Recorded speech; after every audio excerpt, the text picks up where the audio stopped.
भाऊजी हो इकडं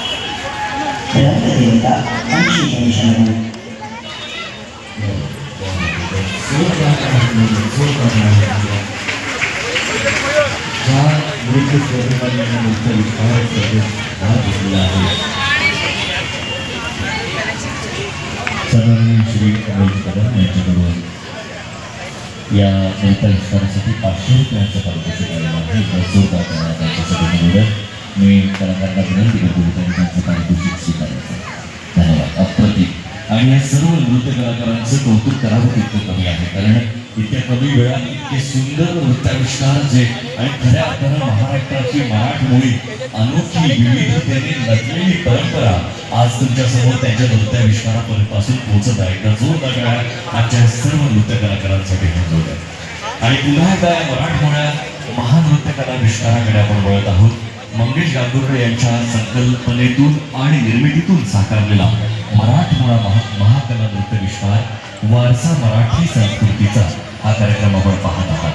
रसिको, महाराष्ट्राच्या संस्कृतीचा अविभाज्य घटक म्हणजे ही भूमी संतांची भूमी आहे. आणि याच संतांच्या भूमीतून आज आपण सर्वजण त्यांची शिकवण पुढे घेऊन जात आहोत. असं म्हटलं जातं, महाराष्ट्र म्हणजे संतांची पवित्र भूमी. संत ज्ञानेश्वर, निवृत्ती, सोपानदेव, मुक्ताई, एकनाथ, नामदेव, संत तुकाराम यांसारख्या महनीय संतांच्या अभंगवाणीने शक्तानुशक्त आपला महाराष्ट्र दुमदुमत आहे. आणि असेच श्रीहरीचे अखंड सानिध्य लाभलेले संत म्हणजे ईश्वराने त्यांची 3 भावंड निवृत्ती, सोपान आणि मुक्ताई यांची वृत्ती निवडलेली 3 वृत्ती. निवडलेल्या वृत्तीमुळे ज्ञानाचा भंडार मिळाला म्हणून ज्ञानेश्वर, ज्ञानाचा भंडार मिळाल्यामुळे जीवनशैली सुपोषकर झाली म्हणून सोपान, आणि जीवनशैली सुपोषकर झाली म्हणून मुक्ती मिळाली म्हणून ती मुक्ताई. नावातही एका विभेदांत दडलेल्या या 4 भावंडांनी जगण्याची शिकवण दिली. माझा मराठीची बोलू कौतुके परी अमृतातेही पैदासी जिंके, ऐसी अक्षरे रसिके मिळविल, असा सांगून मराठीचा पाया रचणाऱ्या या संत ज्ञानेश्वरांच्या चरणी आम्हा सर्व कलाकारांचा मानाचा मोद राहिला.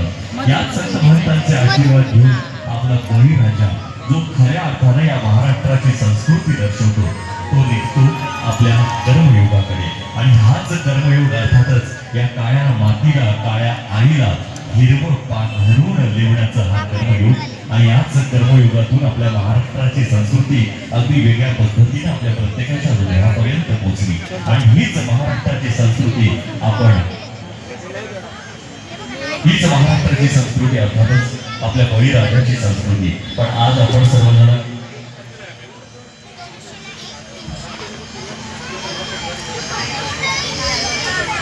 छोटे किती लय काय 50ला नाही. याच बळीराजाच्या चरणी खऱ्या अर्थानं ज्यानं या आपल्या महाराष्ट्राच्या काळ्या राजा मातीला अगदी हिरवं पांघरून लिवण्यासाठी